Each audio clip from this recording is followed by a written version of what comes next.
আর এবার দেখুন একেবারে জমি বিবাদকে কেন্দ্র করে চলল গুলি, 3 রাউন্ড পরপর গুলি চালার অভিযোগ। একেবারে কোচবিহার ছবি দেখাবো আপনাদের সামনে। জমি বিবাদকে কেন্দ্র করে উত্তপ্ত কোচবিহার। কোচবিহারের কোথায় ঘটনা চললো 3 রাউন্ড গুলি, যেখানে জমি বিবাদকে কেন্দ্র করে চলল গুলি। বৃহস্পতিবারের ঘটনা ঘটেছে সীতাইবালা পুকুরি এলাকায়। জানা যায় প্রতিবেশী দিলদার মিয়ার সঙ্গে দীর্ঘদিনের জমি বিবাদ, আর সেখানেই রফিক মিয়ার তবে বিধবা এতটাই বেড়ে যায় সেখানে কিন্তু একবারে বলা যেতে পারে রফিক মিয়ার বাবা নুরুল মিয়াকে লক্ষ্য করে 3 রাউন্ড গুলি চালানো হয়। অর্থাৎ একেবারেই চরম বিবাদ, এবং বিবাদ থেকেই সেখানে চললো গুলি, অর্থাৎ গুলি চালানোর মতন ঘটনা চললো 3 রাউন্ড গুলি। তবে 2টি রাউন্ড গুলি কোনো রকম বেঁচে গেলে একটি গুলি তার পায়ে লাগে। ঘটনার খবর পেয়ে পৌঁছায় সিতাই থানার পুলিশ। ইতিমধ্যে পুরো ঘটনা তদন্ত শুরু করেছে। একজন আহত হয়েছেন গুলি লেগে। জমি বিবাদকে কেন্দ্র করে গুলি চলল 3 রাউন্ড গুলি।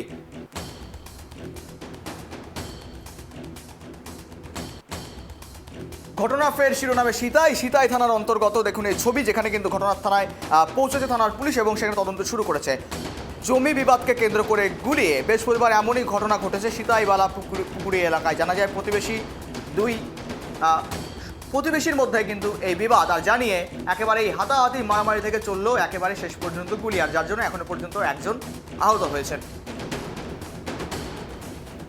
এই সমস্ত বিষয়ে আপডেট নেওয়া যাক, আর ভালো করে আপডেট দেবে সঙ্গে রয়েছে প্রতিনিধি বিপুল। একেবারেই পরপর 3 রাউন্ড গুলি, 2 রাউন্ড বেঁচে গেলে 1টা রাউন্ড গুলি লেগেছে একজনের, ইতিমধ্যে আহত হয়েছেন একজন। মূলত ঘটনার সূত্রপাত কোথা থেকে?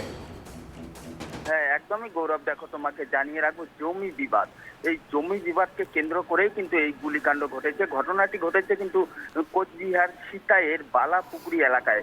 যা জানা যাচ্ছে, এই গুলিতে আহত হয়েছে রফিক মিয়া, এবং এই রফিক মিয়ার পরিবারের অভিযোগ একটি জমি নিয়ে তাদের প্রতিবেশী দেলোয়ার মিয়ার সাথে কিন্তু দীর্ঘদিন ধরেই এই পরিবারের কিন্তু একটা বিবাদ চলছিল, এবং এই রফিক মিয়ার পরিবারের দাবি যে জমিটি তাদের, কিন্তু দেলোয়ার মিয়া সে নিজের জমি বলে দাবি করছিল, এবং মাঝে মাঝে তাদের মধ্যে কিন্তু বিবাদ লাগছিল। এবং গতকাল রাতে কিন্তু এই দেলোয়ার মিয়া সহ আরো বেশ কয়েকজন দুষ্কৃতী কিন্তু রফিক মিয়ার বাড়িতে উপস্থিত হয়। সেই সময় কিন্তু বাড়িতে রফিক মিয়া ছিল, এবং তাকে লক্ষ্য করে কিন্তু 3 রাউন্ড গুলি ছোড়ে। 2টি রাউন্ড গুলিতে সে বেঁচে গেল। আগ্নেয়াস্ত্র কোথা থেকে আসলো? কোনো কি পার্টির সঙ্গে যুক্ত, নাকি কোনো রকম সরকারি কোনো আধিকারিক, নাকি কোনো রকম পুলিশ কর্মচারী? কেননা যেখানে সেখানে আগ্নেয়াস্ত্র, বেআইনি আগ্নেয়াস্ত্র এসেছিল, সেখানে আগ্নেয়াস্ত্র বা কোথা থেকে?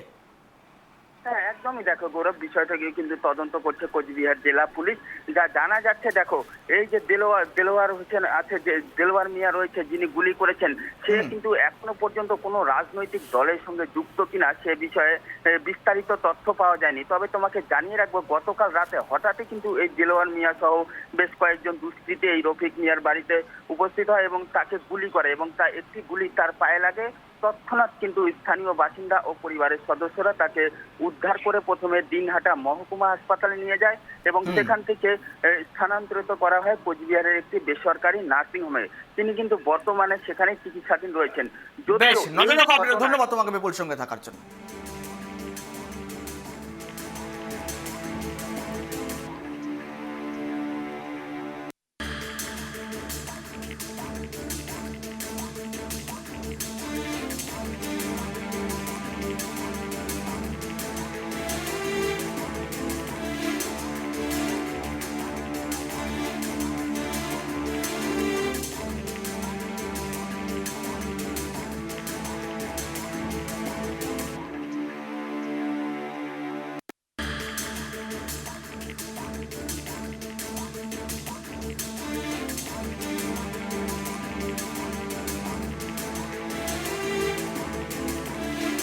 সে হচ্ছে নুরুল মিয়ার বড় ছেলে।